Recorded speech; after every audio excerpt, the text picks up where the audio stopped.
Thank you very much, Gary, and I'd like to thank the committee for inviting us here today. We feel very honoured to share with you the results of the Telstra switching study. This, as Gary said, is work with Charlie Nelson and Pam Morrison. There's a lot of work that goes into trying to understand new product development. What I want to look at today is the dual of new product development. It's also very important. The dual of new product development is market defence for those people who are under attack from new products and services. And it hasn't attracted a lot of attention. There are a lot of people who have got a lot of money invested in new products, in existing products, and I want to talk about how they can defend some of that investment and equity. So the problem begins, I guess, with the deregulation of the Australian telecommunications market. Optus came into the market. It was a subsidiary of Bell South and Cable and Wireless.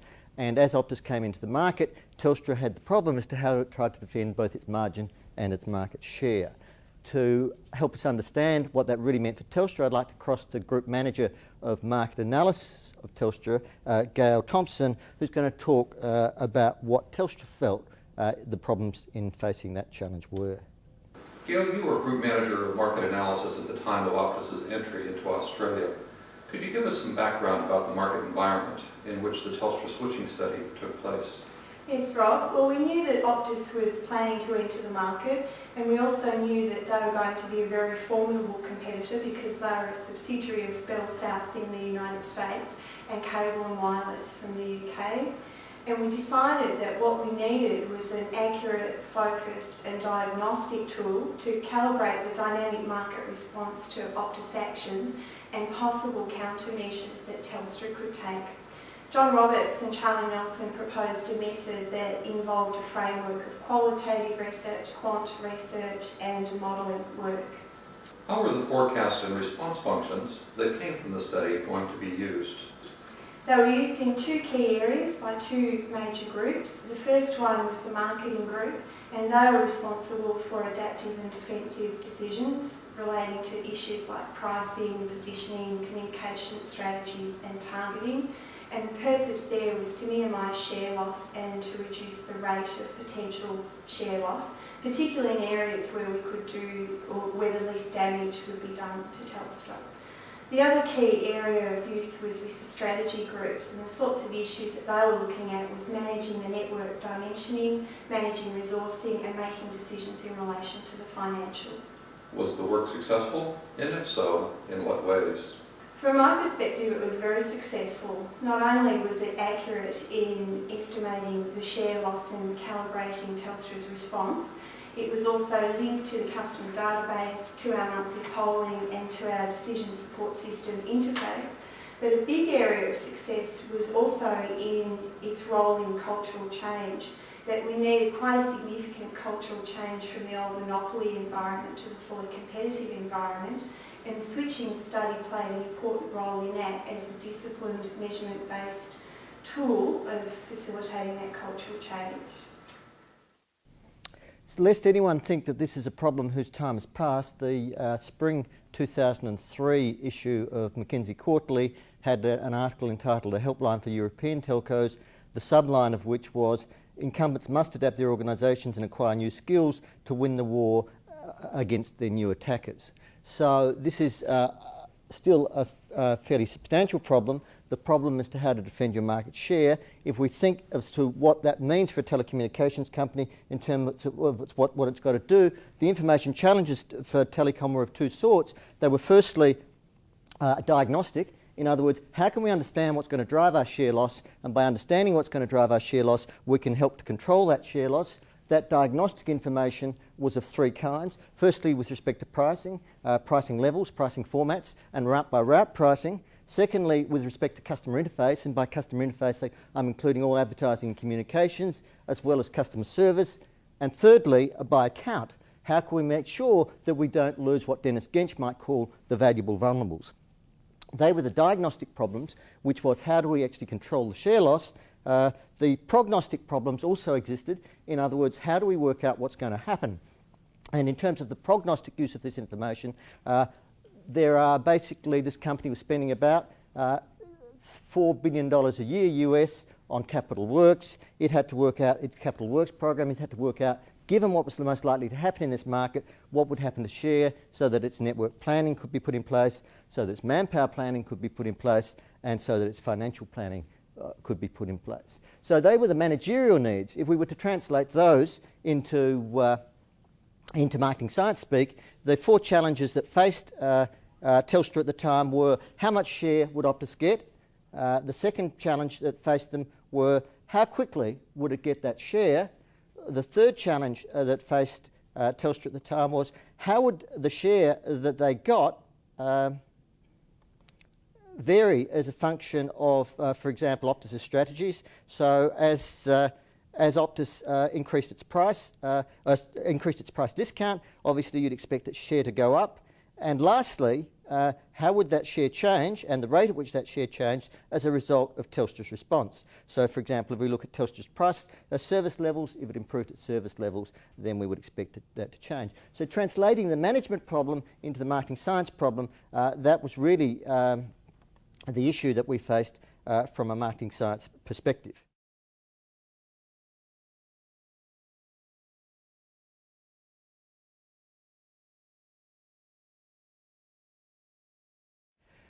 The framework that we decided to use to address that was a macro flow model approach pioneered by Glenn Urban, and certainly a lot of work of which was done by John Hauser and Ken Wisniewski.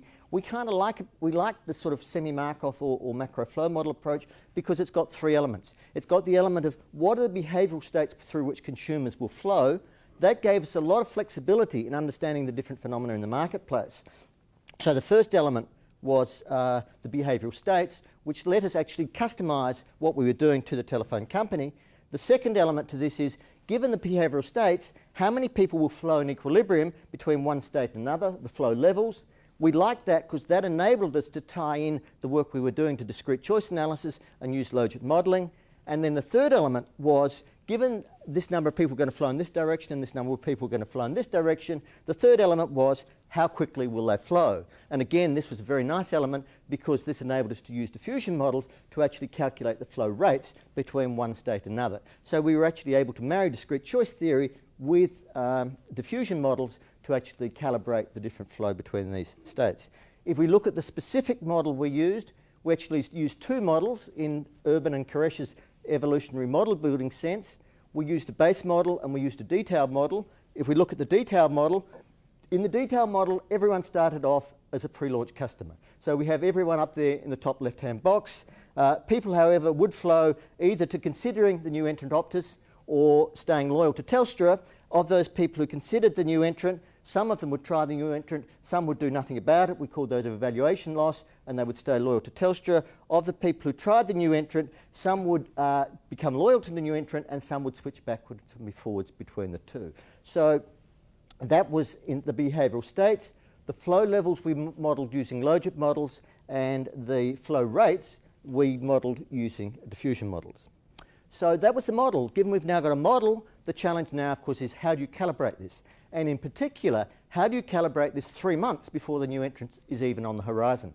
So calibration, I beg your pardon. Before we move on to calibration, the other thing that we did was we actually got a closed form solution for this 6-state diffusion model. So we were able to calculate the number of considerers at any point in time, the number of trialists at any point in time, the number of loyalists at any point in time, in terms of these alpha C's, these alpha T's, these alpha L's, which are the discrete choice Logit models of the percentage of people who would switch, which was determined by the drivers, of course, the perceptions, the utility, and also the flow rates, the PTs, the PCs, the PLs. So now, at any point in time, we've got a closed form solution, which is pretty unusual in a 6-state diffusion model. So we were pretty pleased with this. Having the model, the challenge, of course, was now, how do you actually calibrate that model pre-launch? And calibration has got 3 parts to it. Firstly, who are you trying to address? What's the target market? That was pretty easy. We had Telstra's address lists. We did 17 focus groups. We interviewed 801 respondents. Given we've got the target market, how do we represent Optus 3 months before it's launched to these? What are the stimuli that you use? And I want to come back to that. What are the stimuli that you use to actually represent Optus to these people? Given you work out who you want to approach, you work out how you're going to represent the new entrant, then how do you actually measure people's reaction to the new entrant? So what are the measures that you use in terms of perceptions, in terms of probability of purchase, probability of consideration, etc. Now, we think we were quite innovative with respect to the stimuli. I was a member of the Society of Competitive Intelligence Professionals, and we went to a lot of effort to find out what we thought Optus was likely to do.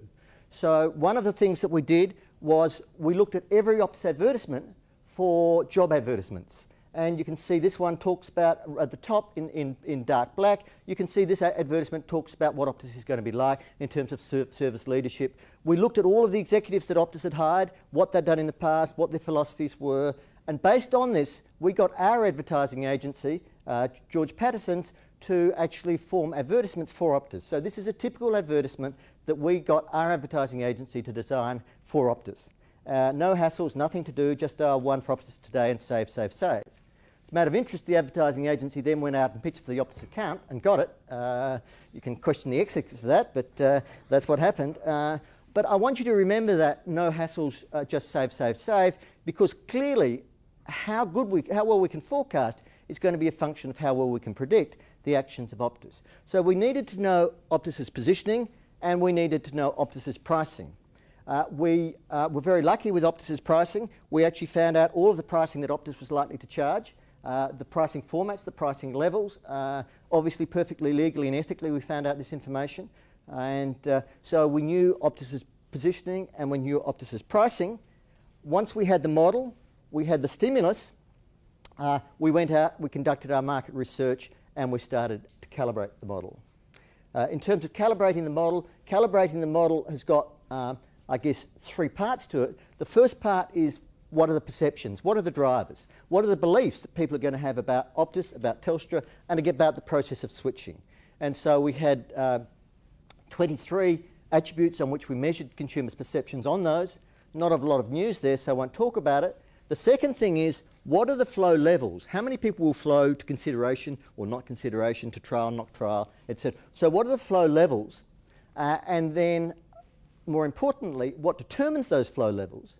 And finally, the third point is, what are the flow rates and what determines those flow rates? So I'm just going to talk about the base model here for the sake of simplicity. If we look at the base model forecast, the base model forecast suggested that if Telstra was able to maintain perceived price parity, it would lose about 22% share, 21.9% share.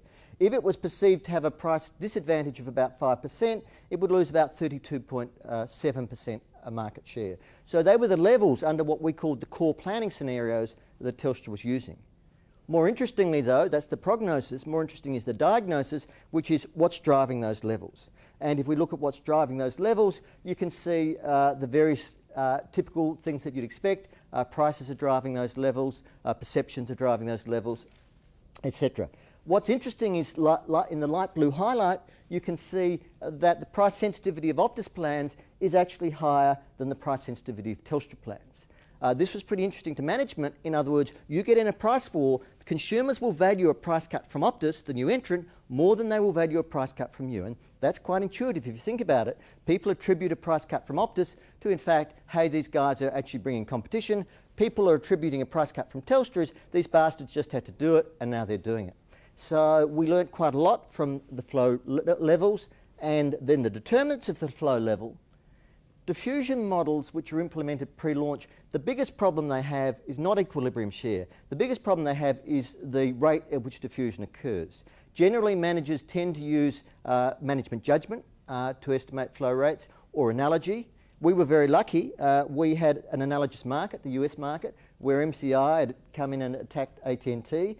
So estimating from the analogous market, estimating a BAS model, the coefficient of internal influence wasn't statistically significant. The coefficient of external influence you can see up there, 0.057 or 0.06.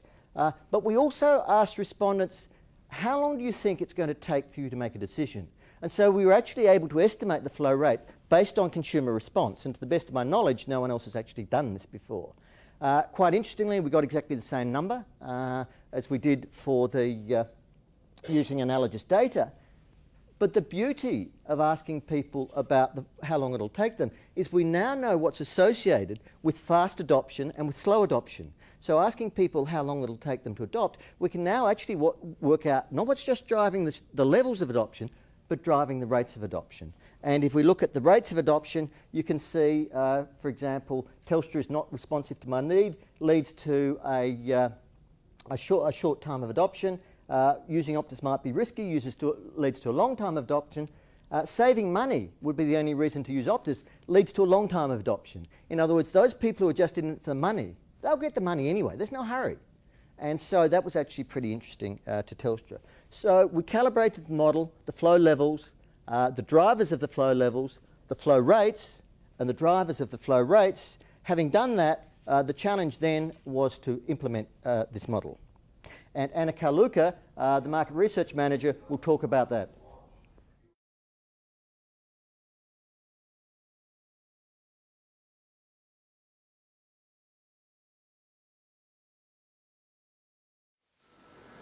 Anna, in the time leading up to Optus's launch, you were the market research manager with the responsibility for the switching study. And how did you make sure that all of the different parts of Telstra understood the results of the study? Well, it's one thing to have a really good feel for how the market's going to react to a new entrant coming in, such as Optus, but it's quite another to disseminate that information throughout the organisation such that everybody's using intelligence to base their marketing decisions on. And we were about 90,000 people strong at that time. So what we did is we used a combination of approaches for different levels of the company and different parts of the company. Firstly, we targeted the senior executives through a range of strategic briefing sessions, and that was backed up with the comprehensive report, of course. With our line managers, we used more a workshop format, briefing sessions, where we focused them on the areas of particular interest to them, whether that be pricing or communications or targeting.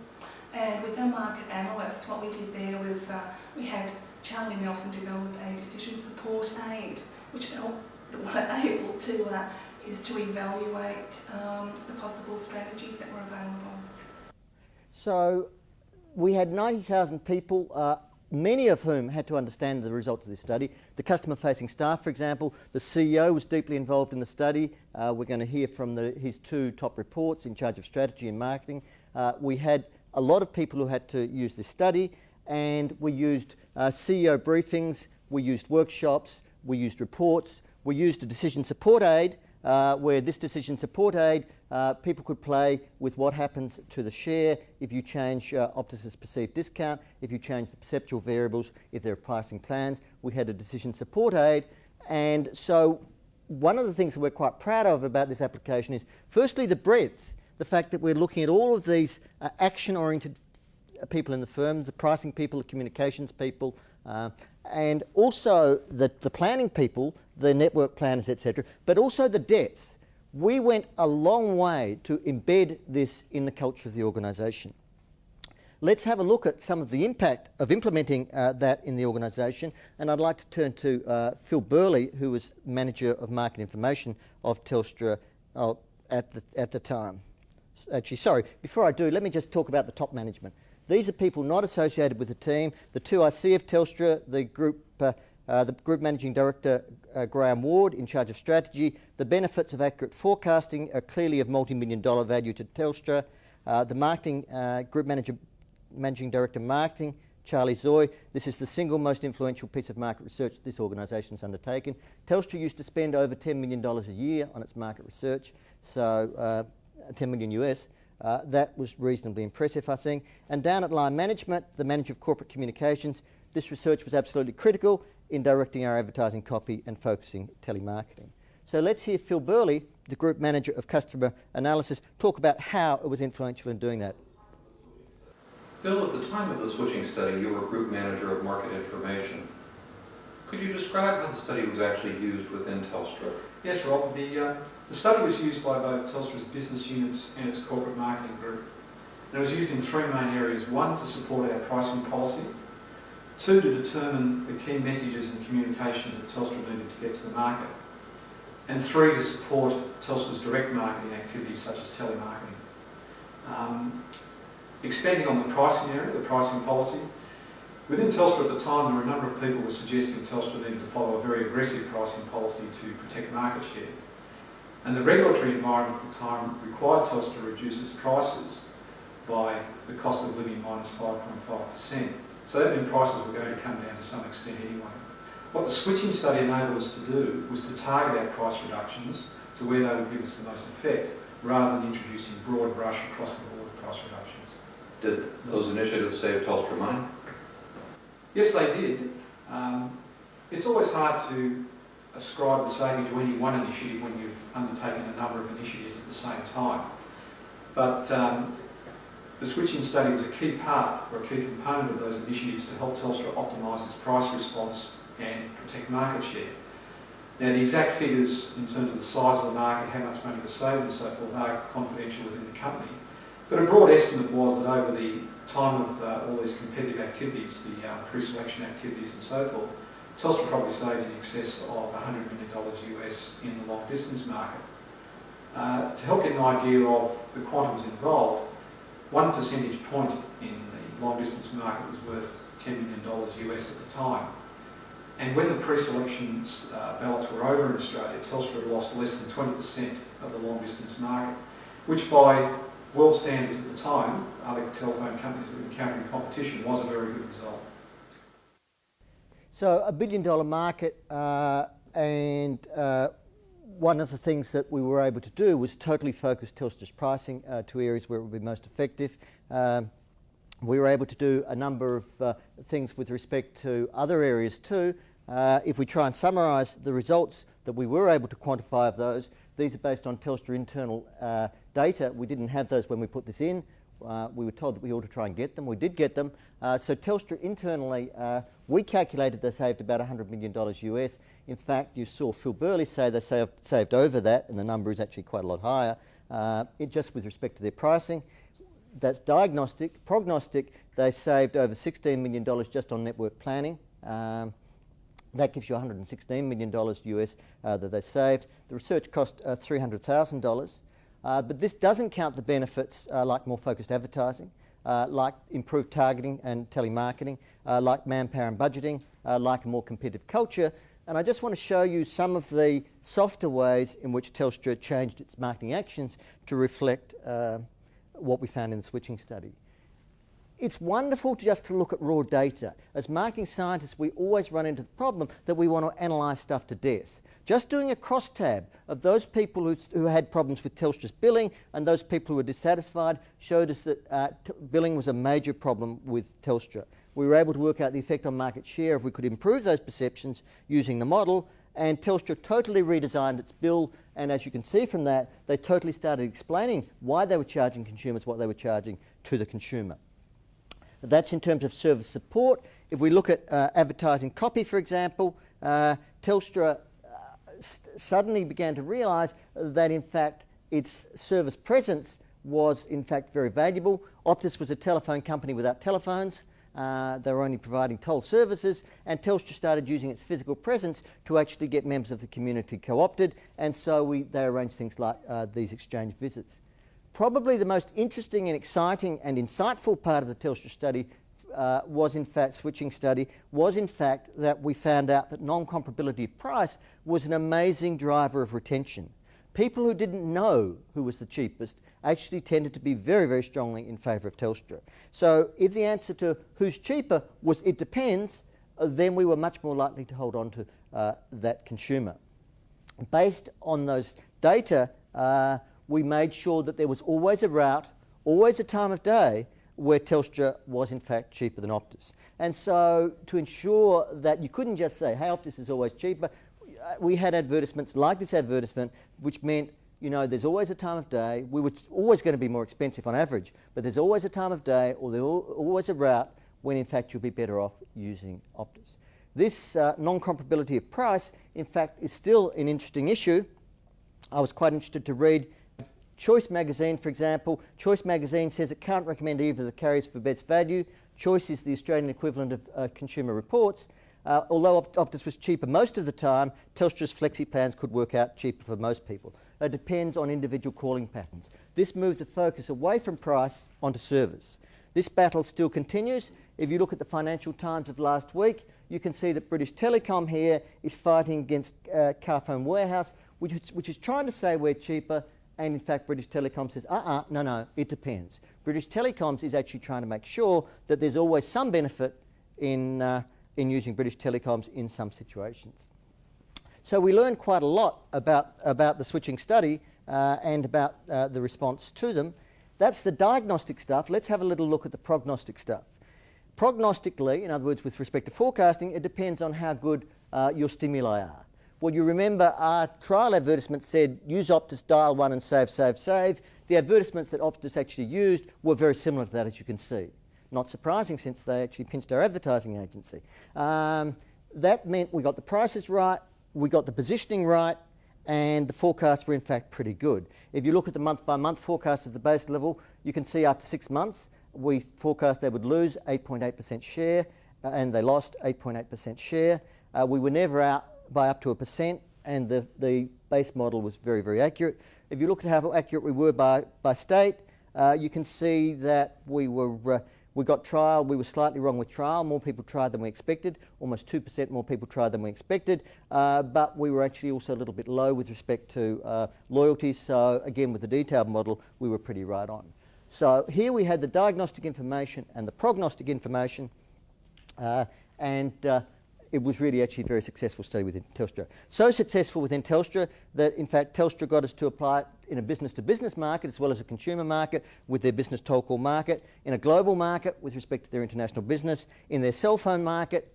Subsequent to that, we've applied it in the Australian domestic market. That's kind of interesting because there were two incumbents and there were 2 new entrants at the time, so we were able to move to a multiplayer game, multiple defendants and multiple new entrants.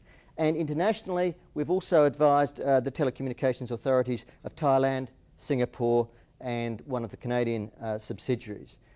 So we've applied this model quite a lot. It can be applied a lot more. If we look at some of the potential applications, if we look at the Australian domestic airline market, you can see here when Richard Branson announced plans for an Australian airline, you could see Qantas and Ansett shaking their boots, but you can see Virgin Blue moved to undercut its rivals with cheap tickets, but they've achieved limited success. Qantas and Ansett, it turns out, were prepared for the bruising fight. And they were prepared for the bruising fight because we'd actually calibrated this model for them prior to the launch of Virgin Airlines. So we can apply it to a number of other markets, though. We think this is an incredibly transportable technique. There are a lot of markets where new entry is a problem. Some of the markets where new entry is a problem would include where there's deregulation, where there's technology change, where there are new standards, where products come off patent, or where there are just other new competitors doing different things. So if we look at deregulation, for example, you can see with respect to deregulation, these are some of the areas of deregulation. You can see India, US, Europe, Singapore, China, Russia. The Russian one I kind of quite like. The Russian one in Moscow, phone wars turn out to be nasty. It transpires that one of the defence mechanisms that phone companies there are doing is assassinating the new entrants. We didn't do that in Australia. We didn't need to. But you can see a lot of deregulated markets. A lot of other utilities are being deregulated. So these are electricity markets, water markets, train lines. We're seeing a lot of deregulation. In terms of changing technology, we can see, for example, Intel is now fighting against AMD inside, Intel inside at the top, AMD inside at the bottom. We can see that Microsoft at the top is now fighting against Linux, and the Business Week article of March the 3rd, 2003 suggests so far Microsoft's attempt to counter the Linux threat have come up short. So we can see this battle with respect to changing technology. We can see it with respect to changing standards, VHS versus Beta, for example. We can see it to products coming off patent. DuPont did a stunning job in defending its spandex product, Lycra, against new entrants once spandex came off patent. Pharmaceutical companies have to defend themselves against generics when their branded products come off patent. So we can see it with respect to products coming off patent. And we can see it also with respect to a whole host of other new entrants. Like we can see it Kmart trying to defend itself against Walmart, which of course it did very, very unsuccessfully. So this whole idea of defence, every time there's a new entrant, every time there's a new product, which we have studied so much, there's a problem of defence. And we've studied how incumbents protect their investments very, very little in marketing science. So if I had to summarise the contributions of this work, I think that we have come up with a new framework for understanding dynamic defence. We have this closed form solution, this six-state model and drivers. In calibrating it, we've had to be quite innovative. So calibrating rates, for example, we've had to be quite innovative by using multiple sources. So we don't see many diffusion models calibrated pre-launch, and we don't see very many of them validated. The detailed application has been incredibly in-depth. It's still used by Telstra, and it saves them a lot of money. It's still used by a lot of the other companies who have implemented this, and so it's been very impactful. We really embedded it in the organisation, and as Gail Thompson said, it helped change the culture of the organisation quite a lot, and so we see this as being a very important area where we've taken some quite well-established marketing science tools, discrete choice modelling, diffusion modelling, perceptual mapping, and we've blended them together in a reasonably innovative way, we think, to very much change the organisation's approach to how it was going to defend its market share. In summary, I'd just like to say that most managers focus on growth to the detriment of defence. Good defence needs superior customer and competitive intelligence focused at the dimensions of possible management action. And that's what we've tried to do with respect to this research. Thank you.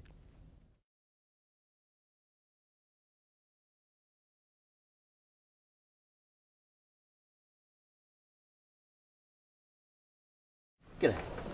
First, I want to begin by thanking you for a very clear, complete presentation. It was very informative. Thank you very much. Thank you. My first question relates to specific recommendations that emerged from your work. In particular, I'm interested in some implications of your work or precise recommendations that you made to management or may have made to management that they did not adopt, and what your understanding for the reasoning behind that might have been. There was some, one of the things I haven't gone into about this study is there was some segmentation issues which were quite important.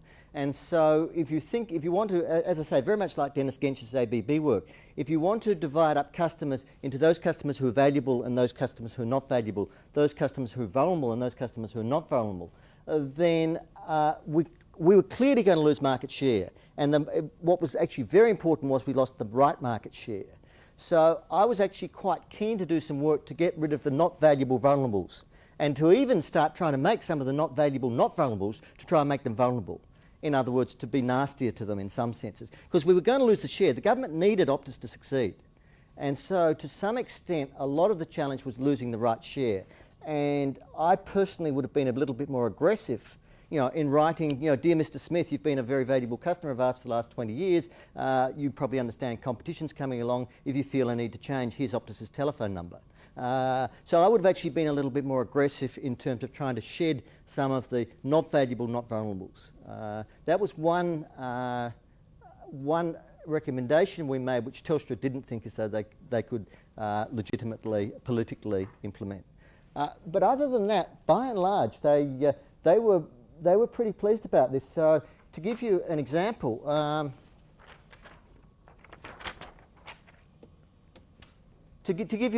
these are the perceptions which I didn't put up. If you look at, I know how to contact, I know who to contact for Telstra's customer services. That's 1.5 is the level. Now this is simple stuff, but it's very insightful. They were about to spend about $15 million on a customer contact campaign, and we said, on average, customers between strongly agree and agree that they already know how to contact you. Don't spend your $15 million. So, as I said, I'm being a bit evangelical here, but as marketing scientists, we don't look at the raw data. And a lot of the raw data, as well as the modelling and the fancy stuff, a lot of the raw data, by immersing ourselves in the raw data, and more importantly, immersing them in the raw data, I think we actually learned a hell of a lot. Thank you. Yeah, I'd like to also compliment you on your presentation. Must have been something to sell management on such a complex model. Managerial judgment was used to estimate some of the parameters in the model, and so one might wonder whether or not managerial judgment could be used to estimate sort of the outcomes directly. I was wondering if the model sort of produced some surprises that would be unpredicted or unexpected by management. Yeah. Sorry, I don't think management judgment was used to calibrate any of the parameters in the model, Was actually. it for the source rate parameter? Sorry? The source rate parameter? No, the was rate parameter came from two sources. One of the sources was American data, where we fitted a Bass diffusion model, and the other was we asked consumers the rate at which the time they thought it would take before they made a decision. The only management judgment we had was to some extent in the calibration of the stimuli, and that was based on very, very sound competitive intelligence.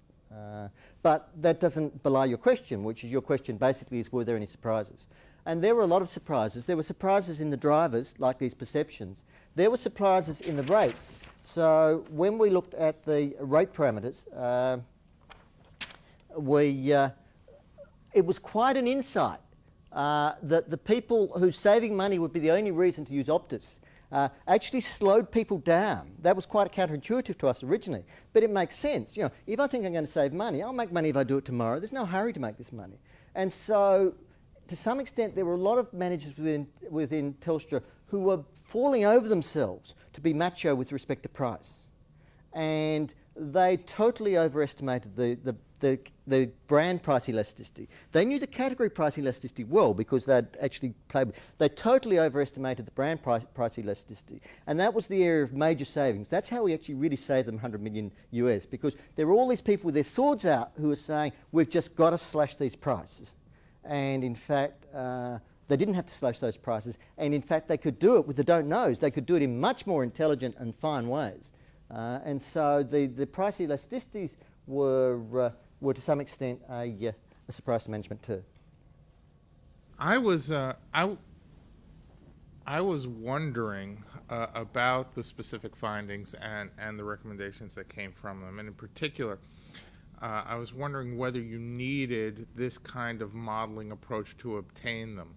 For example, if you had done a well-constructed hybrid conjoint analysis with an appropriate choice simulator, could you have gotten the same insights? What is the marginal impact of this modeling approach beyond our existing technology?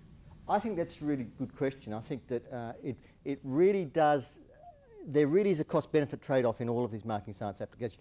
And it wasn't. I mean, money. To be honest, in this market, money was not an object. You know, each share point being worth $10 million, the market being worth $1 billion. If you're going to save yourself it, time was the problem.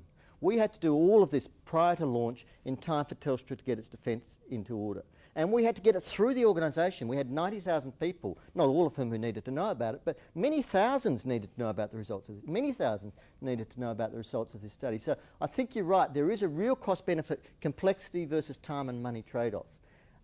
Using discrete choice conjoint analysis, for example, or a hybrid conjoint analysis, would have brought us a lot of these benefits. What it wouldn't have brought us, of course, is the dynamics.